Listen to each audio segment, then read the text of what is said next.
खामोश क्यों हूँ अगर वो ये भी नहीं समझता।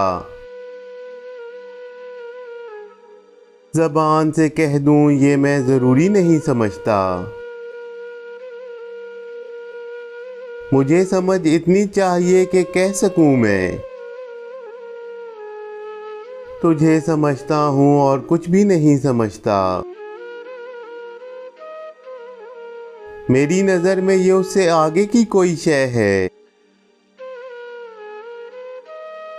मैं ज़िंदगी को फ़कत कहानी नहीं समझता। तेरा इज़ाफ़ा कोई इज़ाफ़ा नहीं है लेकिन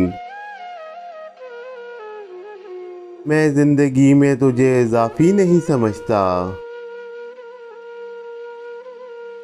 वो अपने आका की सारी बातों को मानता है। गज़ब तो ये है उसे ग़ुलामी नहीं समझता। समझ में आता है सबको जो हो रहा है,